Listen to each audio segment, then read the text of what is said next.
So it's very pretty outside today, but I don't think I'm going outside because I don't have work or classes. So I'm just gonna stay in here and make a video. 1 second while I clean my glasses. My glasses are filthy. I forgot to clean them before I started the video. Is this glass? Yeah, lens cleaner. So I usually don't wear glasses. My contacts just ran out. So I finally decided to order a tripod for my phone. But for now, my phone is kind of balancing on top of my TV. So I'm gonna have to deal with it and not like trying to fall over right now. It smells awful. It smells like weird cleaning solution and bleach or some weird shit. So I will start my introduction while I'm doing this. Happy Easter to anyone who celebrates Easter, because today is Easter. To anyone who doesn't, happy 3-day weekend, probably, maybe. And happy sunshine. Sunshine is good too. Anyone who doesn't have a 3-day weekend, have a nice day, I guess. Hopefully your day is good, as mine is hopefully gonna turn out. So yeah, at the moment, hopefully for the next video, the picture will look a little better. But for now, you're gonna have, ow, fuck, that hurt. I hit my toenail on something. I'm gonna have to deal with my phone balancing on top of my TV and stuff. So, in this video, I wanted to talk about some of the video games that were most memorable to me as a child, like the ones I most remember as an adult now, or kind of an adult now. The ones that made a lasting impact on me. And for the most part, I still stuck with these games. I still play a lot of these. And that's partially why they're so memorable to me, is because they kind of stuck with me. So, a couple things. I grew up with Nintendo consoles. I never had a PlayStation or an Xbox until very, very recently. I just got a PS1 a couple years ago, and my brother and my boyfriend both have an Xbox. So I've played on that a couple times, but I personally don't have an Xbox. But we started out with Super Nintendo, which was my older brother's, I believe. We got Game Boy Colors, me and my younger brother. We got Game Boy Colors, got a GameCube, Game Boy Advanced SP, Nintendo DS, and then recently Nintendo 3DS. So I never had really much experience with any of the PlayStation or Xbox games or anything. And I'm only 20, so any of the games that might have come out, I don't really know years for a lot of the things. Like now, Silent Hill, I'm starting to get into a lot. But since I didn't have a PlayStation, and since I was very young at the time, I didn't get into a lot of those kind of games like Silent Hill or things like that. Especially since I was younger, it probably would have been good to get into Silent Hill. I played on like things my parents would get me or things I would probably ask for. And I would also watch my brother play a lot of the games, so that's how I would get into some of them as well. So a lot of the things that maybe other people grew up with, I didn't, just because my parents didn't pick those out or we didn't have that specific console to play on it. So I'm going to go ahead and start with it. And these are in no particular order. This is just a list of the games I remember most. I just kind of wrote them down as I remembered them. And there are quite a few things that I might not remember. So it might come to me another time or something. But these are ones that I think I remember the most. So the first one I want to mention is Animal Crossing. So I have most of the Animal Crossing games. I started out with the one for GameCube. That's very glare-ish. Yeah, I can't see. But this is the one for GameCube. And since I'm at school, I don't really have all my stuff here with me, so I can't show you every single little thing I have. But here I have the GameCube one, and then the newest one, New Leaf. But I have Animal Crossing for GameCube, I have Wild World for Nintendo DS, City Folk for Wii, and New Leaf, the newest one, for 3DS. So this is one of the games I would play constantly when well, not constantly, because basically how Animal Crossing works is you play non-stop, do what you need to do, and then you forget about it for a few months, then go back to it and have to kill the cockroaches in your house. Because if you didn't know, if you stay away from playing it for a while, then there will be a slight infestation of cockroaches crawling around in your house. So you have to run around and squish them, and they're hiding under things, so you have to move all your furniture too. But this was actually recommended to me by my best friend a long time ago. I had no idea. When she was describing it, it just sounded really weird. Like, you'd like run around and shake the trees and bells would come out and things like that. I had no idea what to think. And then I got it and it's like, oh, these little animal folks are so cute. And it was just a game that stuck with me for some reason. I don't know why. Like, I'm not a hardcore, like, first-person shooter gamer kind of person. Like, I don't play COD or Halo or anything like that. I'm sorry, I'm lame. But I like these kind of games. The music is really relaxing and pretty, and all the townsfolk are just really cute. Like, every single one has a different personality and a different way they dress or a different thing they do. And at this point, there are so many different villagers, like many options that you can have. And how the gameplay works is you'll get a house, but you'll have to pay it off eventually from this raccoon dick guy named Tom Nook. And he also runs a store that you can buy stuff at, like furniture and different things to like decorate your house. So, or like you can buy fishing rod, like you can go fishing, you can catch bugs. I swear there's a third thing. Oh, there's fossils. You can find fossils. But I just really enjoyed the fun, cute, relaxing aspect of it. And another thing I really enjoy in other games like this too is that it doesn't have like an official ending to it. Like, you'll play and play, and even if you pay your house off completely, you can still keep going and playing. Like, it doesn't have an end. You don't have to like restart the game and do everything over again. Which I hate. Like, I hate having to go back to the beginning of something, having like nothing and having no experience and having never met certain people. I hate doing that in anything, in like shows I watch. And like the gameplay, maybe not in the original games, but now in the newer games, like the gameplay still is changing. Like, there's different holidays and festivals it has in the game, and different things you can collect and stuff. And like, you can always change up how your house looks, like depending on how you feel. And now you can change your appearance. You can do whatever you want to do. But it was just one of those fun, relaxing games. And it's also, I enjoyed, there's kind of a collecting, I guess, aspect of games I like as well. Like collecting or gaining like experience, or collecting, you know, money or items or something. Like, I like having the most of something I can have. In this game you can do that as well. Like, you can collect certain series of furniture or something as well. But it's just a game that stuck with me, and I continue to play it, and it's just something that's very enjoyable, and I very much enjoy hearing about new releases of the game. The next one is kind of a cult game, and really, just by saying that, you should almost know what I mean, like a cult following.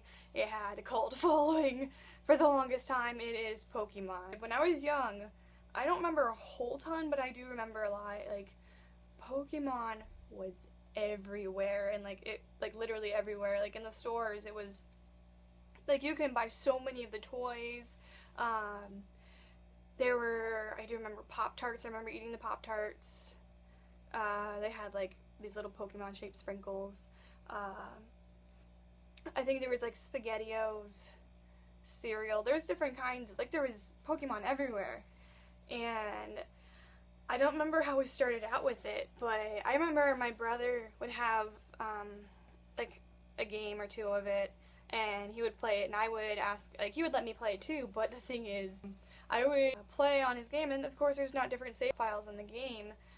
So instead of just continuing where he left off, I would restart the game every time I would play it. And for some reason, I have no idea why, but that's what I remember doing. And I would play whatever game he had. But between me and my brother, we have almost all of the, like, the main Pokemon series. You know how there's these side games of it, like Pokemon Dungeon or Pokemon Pinball or something.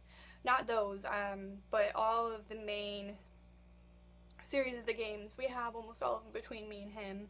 We don't have the original ones like Red or Blue.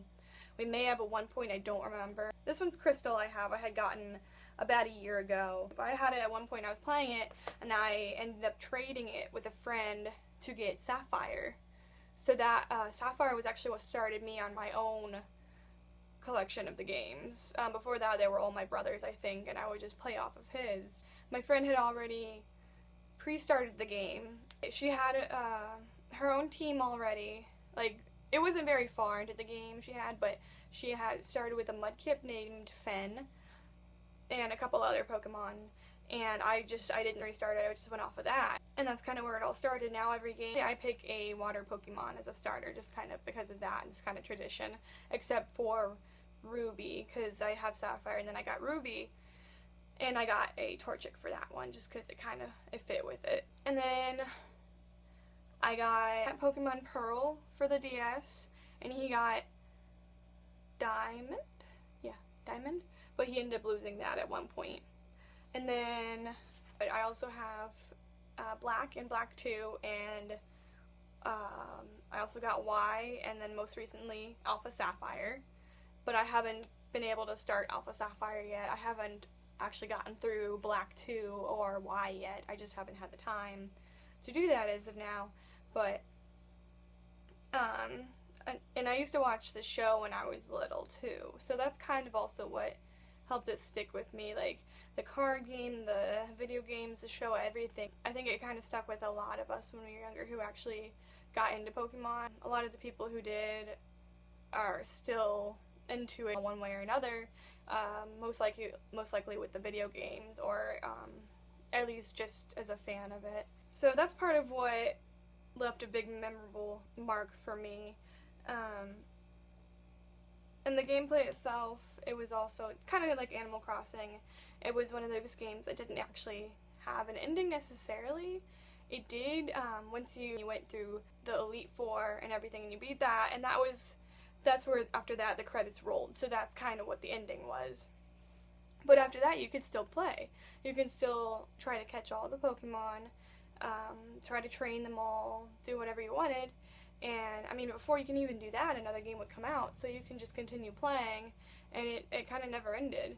I mean, I'm sure there's plenty of people who have caught all the Pokemon in at least some of the games, or train them all to like level 100 or something like that.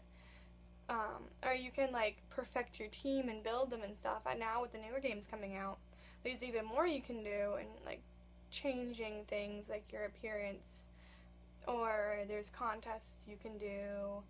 And now with the ability to have mystery gifts or like downloading things, you can still keep going with a lot of stuff. Like, and now it's easier to catch shiny Pokemon, so like people will continue with that and make that a big goal of theirs. And like I said, I really like games that involve kind of like collecting or gaining something like that. So you can I enjoyed the aspect of trying to collect all the Pokemon I can, and also nicknaming them. That was also a fun thing to do. Also, we had a couple of the side games I was talking about. We have Pokemon Coliseum. We have one of the mystery dungeons, which I haven't had the chance to play, but also one that I really, really enjoyed, and I still really enjoy, was Pokemon Pinball. Because for some reason I really, really like pinball games. I don't know why, but I've got that one, and then at one point, a couple years ago, I think I got the Game Boy Advance version. That was a huge thing when I was a kid, and it's still a pretty big thing. Like, Pokemon's just it's just a huge thing for some people. It's like, it's their lives sometimes. The next one I want to talk about is Legend of Zelda. The only one actually I ever really had was Wind Waker. That one was for GameCube, and GameCube was a huge thing for me because that was the first actual console that was my own. And I had a lot of good games for that. Like, some of the best games, I think, were for GameCube. They were just really good quality, especially for the time. It was huge. So I had Wind Waker. I never had, for some reason, I never had Ocarina of Time or Majora's Mask or any of those ones. I don't know how, but I got Wind Waker. And that was, I think, what kind of started me, like, big time for Legend of Zelda. Like, before that, I had heard about it. I knew about it. I think I might have watched one of my friends play Ocarina of Time at one point, but that was really what started me with it. And I don't know why, but, you know, just the little nerd in me enjoyed it so much. And being able to travel and all these different types of people. I'm sorry, I'm really bad at remembering any of the terms or anything. I haven't played it in a long time, but the bird people that were there, I really enjoyed them for some reason. I liked, like, anything that flew, any kind of flying thing, and they were really adorable, and they had little beaks for mouths. And it was just a really fun game to play, and he was little kid Link. He was a chibi Link, and he was cute. And it, like many of the other games, it involved, like, little musical stuff, so I thought that was really cute as well.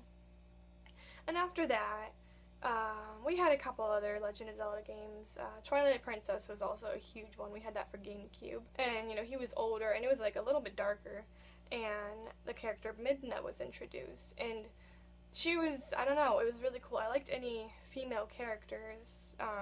Obviously I could relate to them. They weren't huge and burly and everything, and they were just really cool. And Midna was just this little impish creature, and she was really awesome. And, I don't know, and all the music and everything, and just the kind of the fan base, just all of it really stuck with me. It was a really fun thing to play.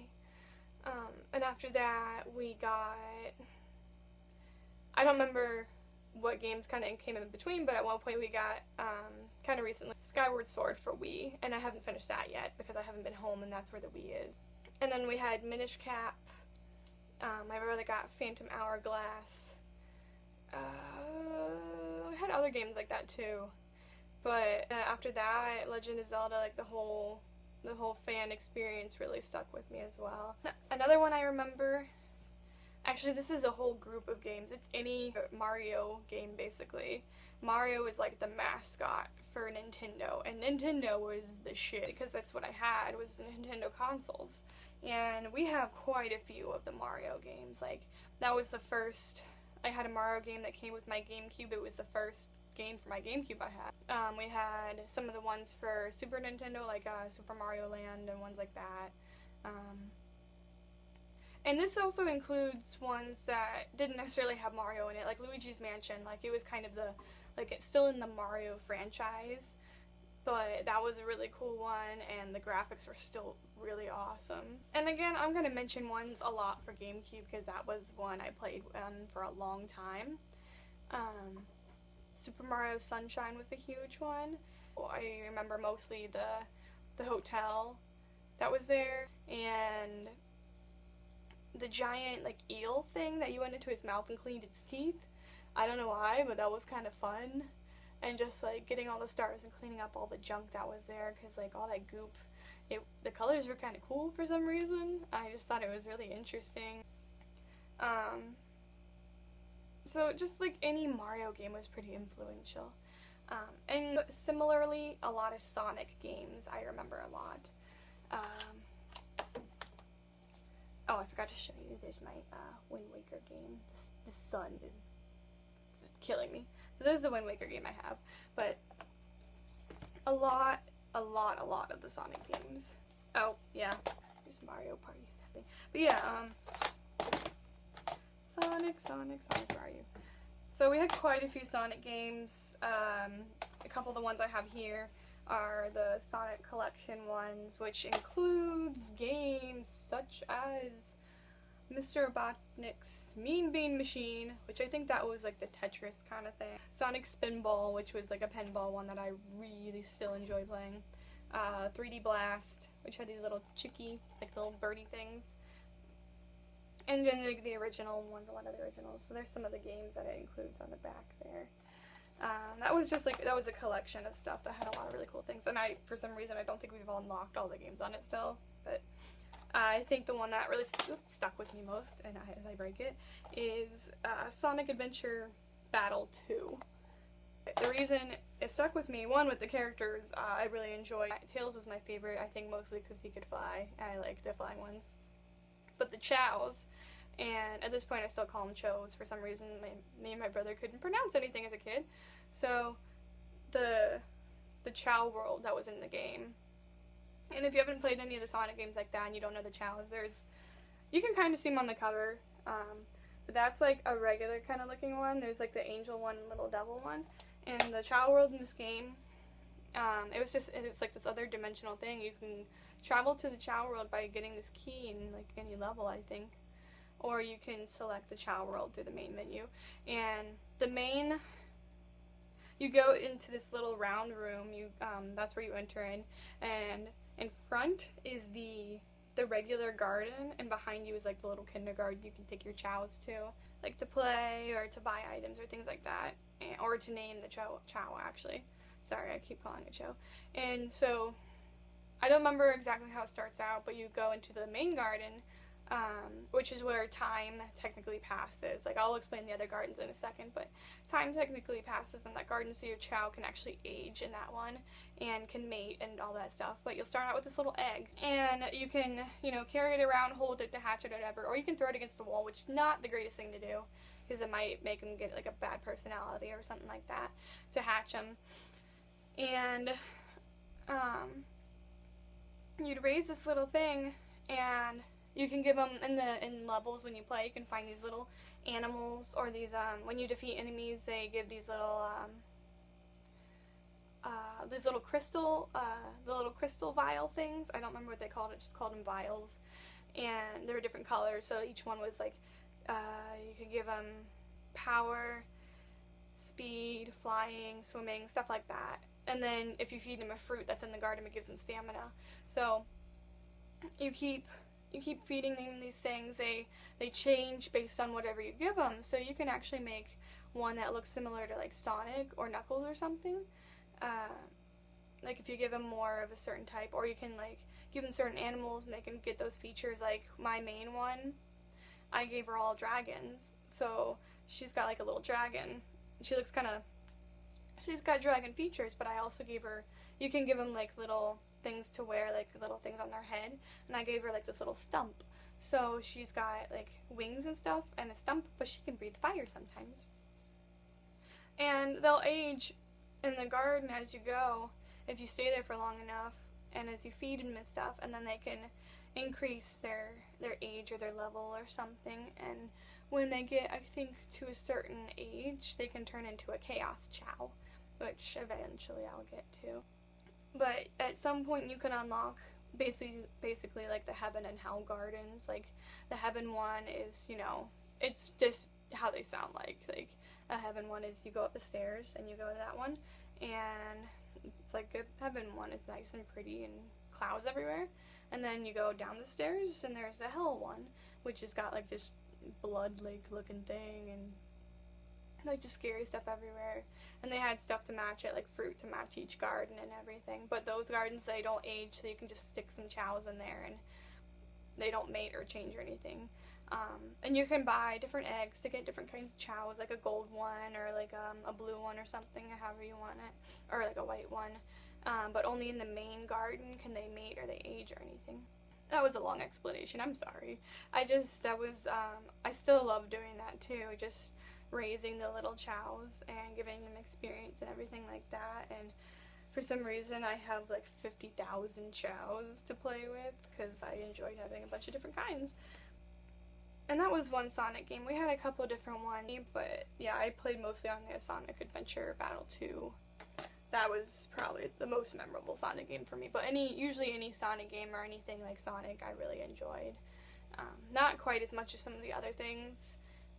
Like, I never watched any of the shows, really, or anything like that, but still something that stayed with me. Now, I didn't mention this one in the Mario one before, because I wanted to keep it till now, but there's kind of a tie I have in between a couple games, and they kind of almost have the same influence or like memorableness to me. They are Super Smash Bros. Melee and Mario Kart Double Dash. And, like, in my mind, they're pretty equal to me, how they are. Those, I think they were the first couple of GameCube games I had as well. This one, actually, there we go. This one came with my GameCube. So that was my first official GameCube game. And like I said, any Mario game I really enjoyed. And it was like a mega crossover game, like something like that. You have all these Mario characters and they're racing and you get all these items and levels, and I just really liked the racing aspect as well for some reason. It's very competitive, trying to get first place and everything. And it's kind of similar with Super Smash Bros. Melee. It was a huge crossover of a bunch of Nintendo characters. And this is actually the only Super Smash Bros. I've played, I think. I might have tried playing like the one on Wii after that, but it never really worked out. But this was one I really liked the best. You know, trying to collect all the trophies, and again, it was very competitive, trying to kick your friend's ass off the stage, or just like playing in computer, or against all the computers, or playing on the little levels, or things like that. I would play a lot with my brother, again, like, it was just me and my brother, really. I didn't play with other kids, because I'm lame, and, because, like, he's very into video games, as well, a lot more than I am, really, because I don't have the time exactly for a lot of video games. But these we would play together, and yeah, I don't know, I just really enjoy the crossover aspect of it as well as the competitiveness. Those are kind of most of the main games that were memorable to me, but I do have some honorable mentions. I can't remember what they are now. So I'm still really into, but for some reason I really liked fighting games. Like I was at a friend's house and like their sibling or someone showed me a fighting game and I was playing it, and they were like, oh, you're really good at this, and it was exciting to play.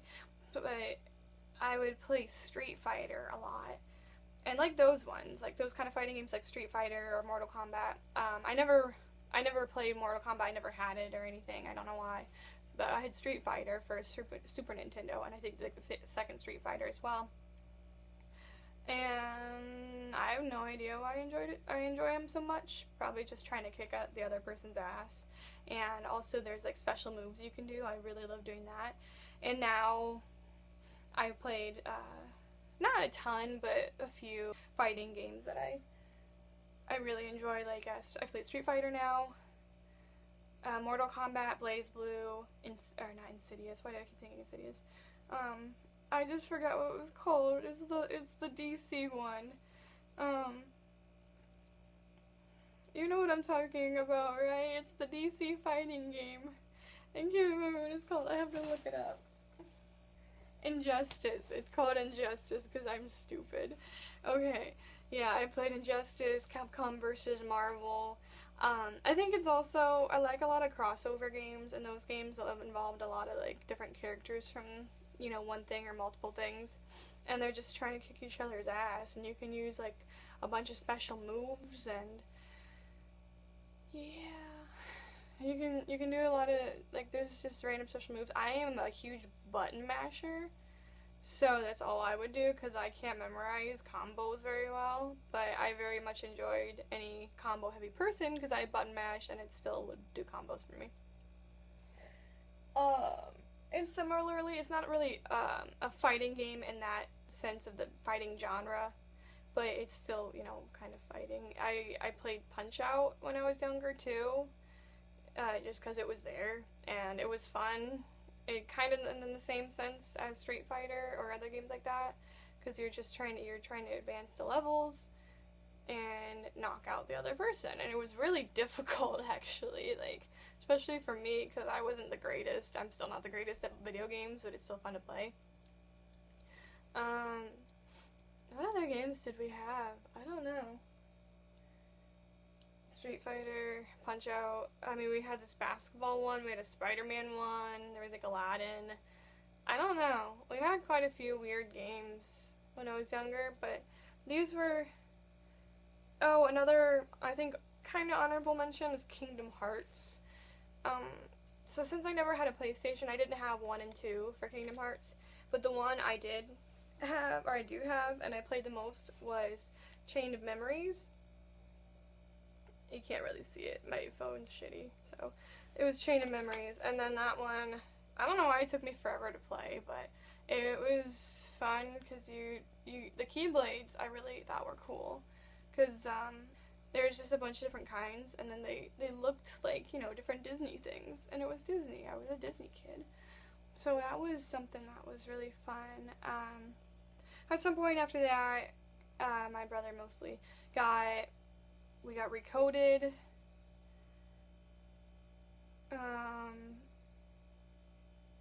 I can't remember, but it's got those numbers in it, like 3 something over 2 days. I'm really bad at remembering.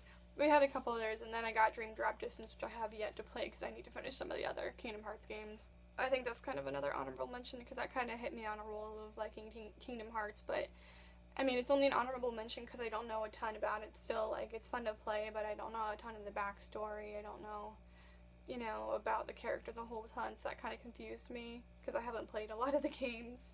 But yeah, that's kind of what I wanted to talk about today.